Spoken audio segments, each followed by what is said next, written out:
attire toujours la jalousie, attire toujours les adversaires. Alléluia. Amen. Alléluia. Voilà pourquoi Abraham, étant donné qu'il était père de la bénédiction, père de la multitude, et il savait qu'il y avait plusieurs peuples qui sortira de lui, mais un seul fils qui était prophétiquement destiné à être successeur de sa bénédiction. Il faisait quoi? Il éloignait tous ses autres fils loin des terres de la prophétique de la bénédiction d'Isaac. Alléluia. Amen.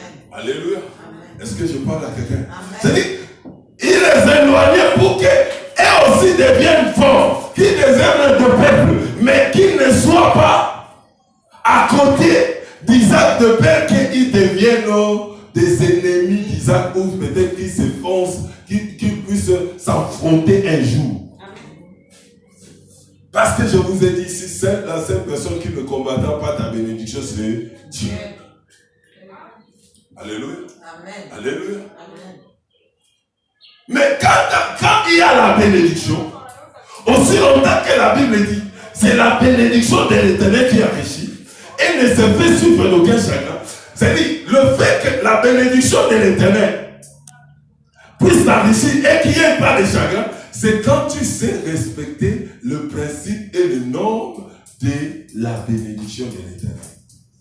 Chaque bénédiction est liée ou s'applique à certaines règles à suivre. Alléluia. Amen. Alléluia. Amen. Est-ce que je parle à quelqu'un? Est-ce que je m'adresse à quelqu'un? La Bible dit, après la mort d'Abraham, Dieu bénit son fils Isaac qui habitait près du puits de Lahaï-Roï. Le puits de Lahaï-Roï, là, c'était le lieu où Abraham, son père, habitait avant. C'était dans cet endroit que son père avait creusé autrefois des puits. Et à force d'habiter à cette terre, qui était une terre promise, qui était une terre prophétique pour eux, la bénédiction de Dieu arrivait dans la vie d'Isaac. Alléluia. Bien-aimé, laisse-moi te dire, toute bénédiction prophétique a sa terre prophétique.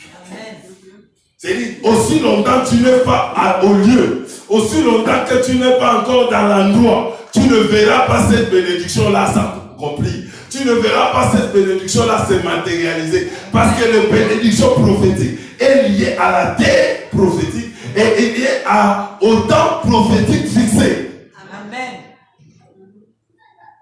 Comme le temps était arrivé que Isaac succède à son père, Abraham, il méritait la bénédiction.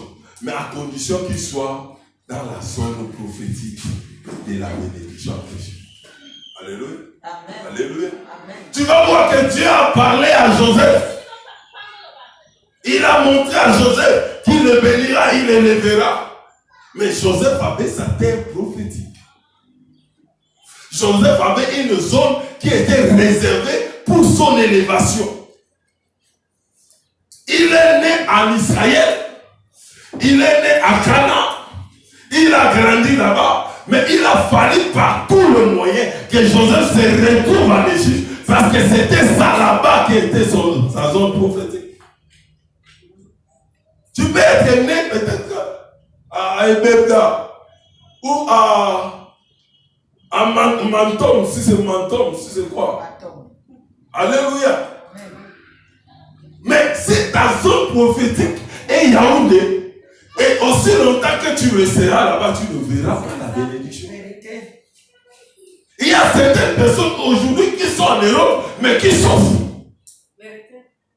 Mais ils se disaient qu'une fois en Europe, ma vie sera bien. Parce que tout le monde qui partait en Europe rentrait, il était riche. Et lui aussi dit que non, si j'arrive en Europe, je serai riche. Mais voilà 10 ans, voilà 15 ans, voilà 20 ans. Il est en Europe, mais il est en train de souffrir. Mais peut-être que ce n'est pas sa zone prophétique.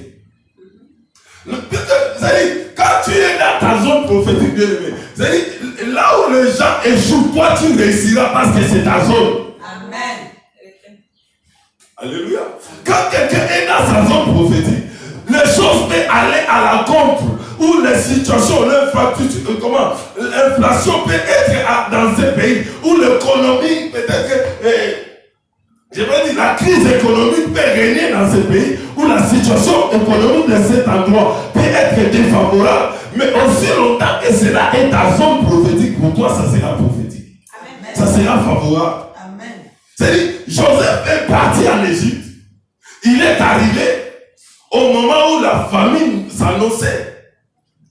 Mais la présence de Joseph, qui a fait que ce soit l'Égypte, que ce soit les autres pays de l'entour, puissent ne pas manquer de quoi vivre pendant cette période de la famine. Est-ce que je parle à quelqu'un? Amen. Est-ce que je parle à quelqu'un? Amen. Chaque bénédiction de la personne, chaque bénédiction de Dieu pour une personne dépend de sa zone prophétique et de temps fixé par Dieu. Amen. Mais sachez une chose, la Bible dit, c'est la bénédiction de l'Éternel qui enrichit et ne se fait suivre d'aucun chagrin. Isaac étant dans sa zone prophétique, lisons. De quoi le verset 26. Amen. À partir de chapitre 26, Genèse chapitre 26, à partir du verset 12. La Bible dit, Isaac s'aimant dans ce pays, et il récolta cette année-là le centuple, car l'Éternel les bénit. Il s'aimant dans ce pays, il récolta le centuple. Pourquoi? Parce que l'Éternel les bénit. Si tu es dans ta zone prophétique, quand l'Éternel, la bénédiction de l'Éternel va se matérialiser. Aussi longtemps que tu es dans ta zone prophétique, bien aimé, la bénédiction de l'Éternel va se matérialiser facilement. La Bible dit, cet homme devient riche et il alla s'en enrichissant de plus en plus, au point d'être vraiment fort riche. Il avait des cheptels de petits bétail, des cheptels de gros bétail et de grand nombre de serviteurs. Aussi le Philistin devait jaloux de lui. Alléluia. Amen. Alléluia. Amen. Est-ce que je parle à quelqu'un? Amen. Je vous ai dit ici